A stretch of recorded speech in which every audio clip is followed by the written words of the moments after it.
Sometimes what seems like a simple problem can unexpectedly erupt into a life-and-death emergency, as one highway patrol officer discovered on the afternoon of May 30th, 1990 in Santa Ana, California.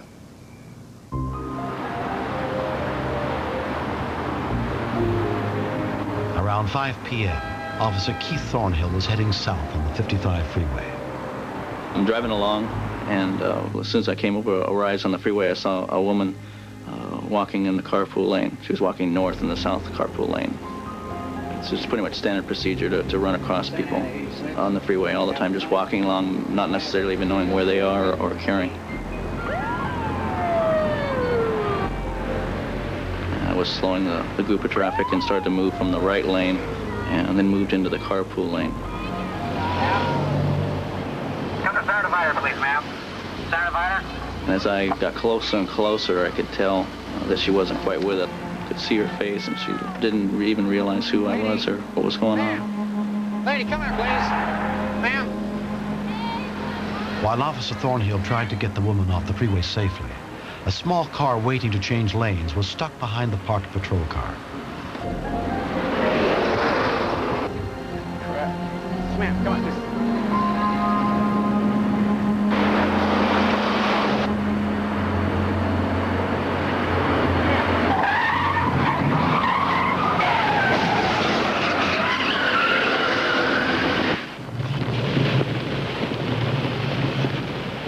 At that point, a fire hose of gas came pouring out the side as the gas tank broke. And the gas came flooding out all over. I could just see it pouring out. I called in the crash and said there was a crash with a car on fire. 86 out of 20. On patrol nearby was Officer Dana Sampson, a trained EMT. I heard Keith come over the radio. He sounded really, really stressed, really excited. He was out of breath. I'm running back to the car, and I don't see anyone in it, and I think that they're down up under the dash. When Ron Slagle spotted the burning car, he pulled over to try and help. I ran back to assist the officer. There was no movement from the inside of the car because they had been knocked unconscious. I reached to the door handle, started to yank on the door, and it didn't even move. Immediately pulled out my baton. I hit it real hard. Sometimes it's hard to break them. Smashed out the window, and I saw it hit these guys in the face.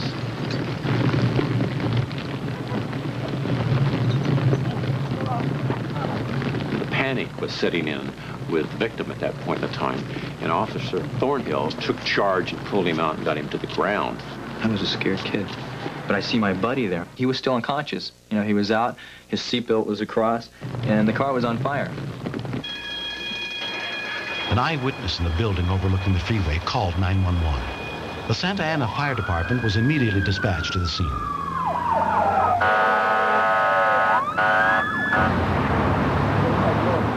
And when I got up almost to the scene, I could tell the traffic on the southbound lanes was just stopped. I just knew, you know, it's going to take me 10 minutes to get there if I go up to the next exit and turn around, so that's when I was going as fast as I could, wishing it would go a little faster. At this point, I thought the passenger was dead for sure, because the flames were going too much. I gave it just a quick tug to see if the door would come open. It wouldn't. Get out, man! And it was really, really hot. Seeing the gasoline pouring out under the car was a concern that the whole ground would go up. Then the headliner of the car came down. The material had lit on fire. At that point, he had come to. Just got him just out the window, and I saw that his head and one arm still burning.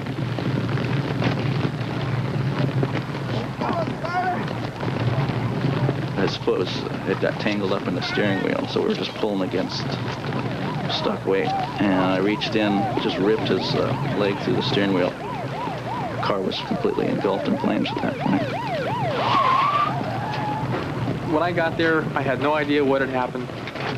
Saw this car up in flames, saw these people lying on the ground. So I just started doing what I'd been trained to do. You know, you can just take care of these people and worry about what happened later. Go sit down, Are you all right? Right here. You hear me? It was an immediate relief, just the feeling of someone else being there. In his rush to help the victims, Officer Thornhill had not realized that he had also been injured.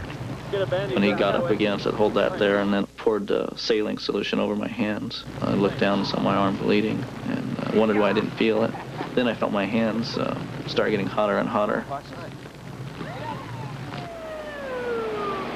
Backup units continue to arrive on the scene. The passenger from the car, I could tell he was in shock. He was talking about someplace he had to be in a little while, and the car's in flames. I could feel the heat from the car. It was just roasted.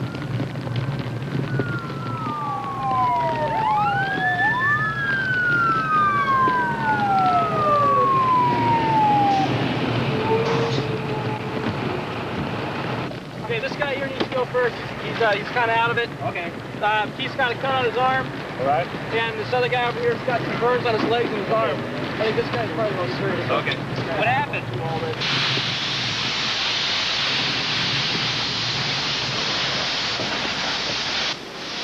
Okay, can you hear me? Take me over to the hospital, okay? Okay. Passenger Jason Tremble had suffered only minor burns on his arms and legs.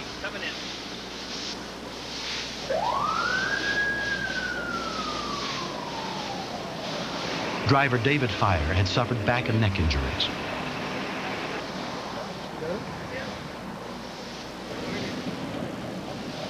The woman who had been found wandering along the freeway was taken to the psychiatric unit of a local hospital.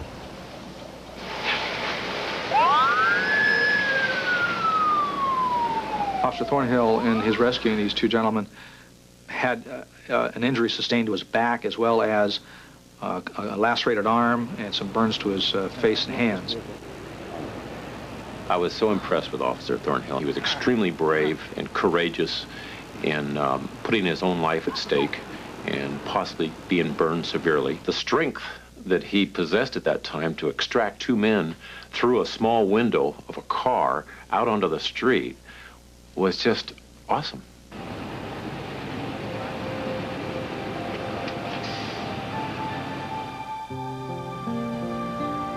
Three months later, Keith Thornhill continues in therapy for his sprained back, but will soon be returning to active duty as a highway patrol officer.